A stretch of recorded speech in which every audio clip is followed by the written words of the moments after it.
Hi. Now, there's a good chance you've heard of a book called Jack and the Beanstalk. Well, this book is called Jim and the Beanstalk. It's by Raymond Briggs.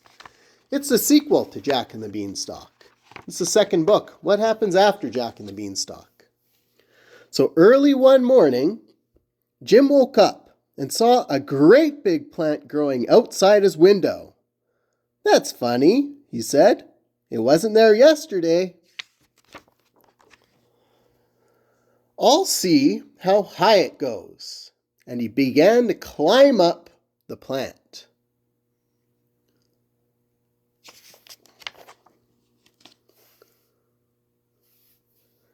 "It certainly is big," he said, as he disappeared into the clouds. When he reached to the top of the plant, Jim saw a castle. "I'm hungry," he said. "I'll ask at the castle for breakfast. I hope they have some cornflakes." Jim ran to the castle and knocked on the door. He waited and waited until the door was slowly opened by a very old giant. "Aha!" said the giant.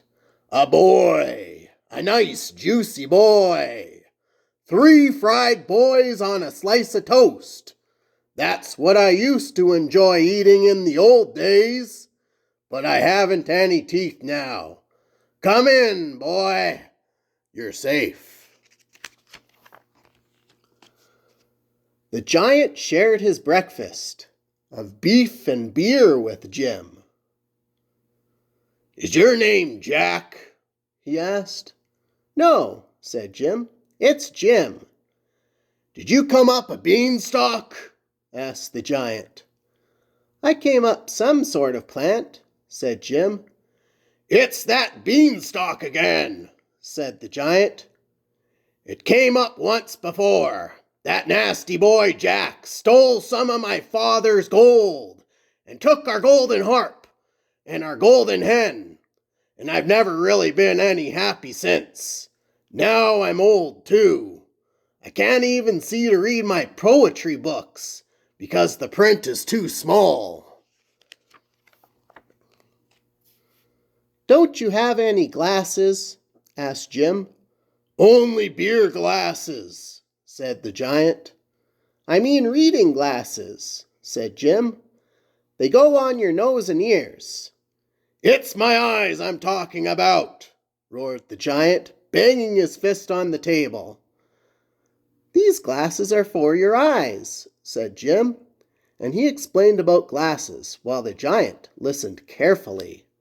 "Get 'em," said the giant fiercely when Jim had finished. "Get 'em for me. I'll pay good gold." "I'll have to measure you," said Jim. So Jim measured the giant's head. The giant gave Jim a gold coin, and Jim climbed down the beanstalk as fast as he could, holding tight to the coin. He showed it to his mama, but before she could say anything, he got dressed and ran off to the optometrist. The optometrist could hardly believe his eyes when he saw the giant gold coin, but he set to work straight away.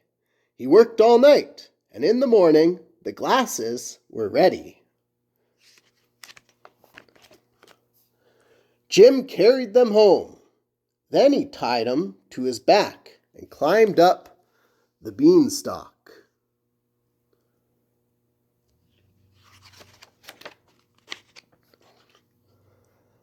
The giant loved his glasses. He put them on and began reading rhymes to Jim.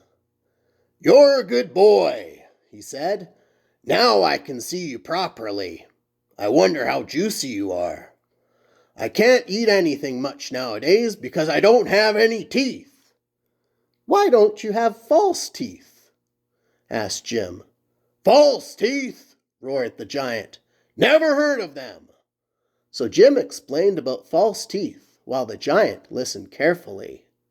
"Get 'em," said the giant when Jim had finished. "Get 'em for me. I'll pay good gold. So Jim measured the giant's mouth.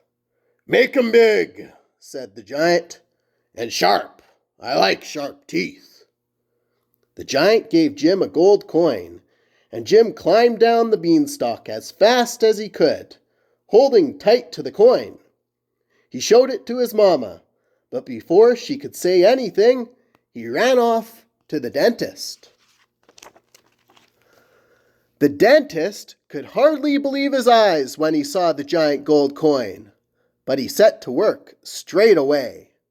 He worked all night, and in the morning the teeth were ready. Jim carried them home. Then he tied them to his back and climbed up the beanstalk.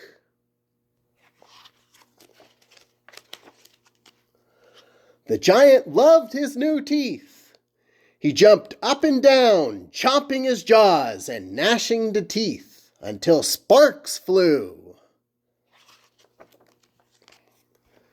Then the giant sat down, looked at himself in a mirror, and was suddenly sad again. "Ugh," he said. "I used to be a good-looking lad. Great head of flaming red hair I had. And now look at me." "Why don't you have a wig?" asked Jim. "A wig?" roared the giant. "Never heard of a wig." So Jim explained about wigs, while the giant listened carefully. "Get one," said the giant when Jim had finished. "Get one that's red and curly. I'll pay good gold." So Jim measured the rest of the giant's head. The giant gave Jim a gold coin, and Jim climbed down the beanstalk as fast as he could, holding tight to the coin. He showed it to his mama, and before she could say anything, he ran off to the wig maker. The wig maker could hardly believe his eyes when he saw the giant gold coin, but he set to work straight away. He worked all night, and in the morning the wig was ready. Jim carried it home. Then he tied it on his back and climbed up the beanstalk. The giant loved his wig. "I look about 100 years younger," he said. The giant put all his best clothes and danced around the room, beaming at himself in the mirror. "It's terrific. I'm glad I didn't eat you." After a minute, he said gruffly, "Now look, boy, you've done wonders. I feel happy again. You better go now, before I feel like fried boy again." Jim said goodbye fast and ran to the beanstalk. He slid down it and landed in a heap. Above him, the giant shouted, "Chop that beanstalk down, or I might come down and crunch you up with my new teeth." Seizing an axe, Jim swung mightily and chopped down the beanstalk. At the very moment the beanstalk fell, something else landed beside Jim with a loud thud. It was a giant gold coin wrapped in a giant piece of paper.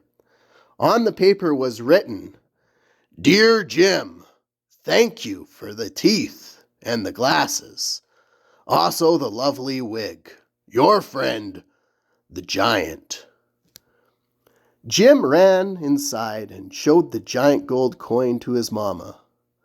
"At least you can keep a coin for yourself," she said. Somewhere in the distance, Jim heard a roar of giant laughter. "Ha ha ha ha ha ha ha!"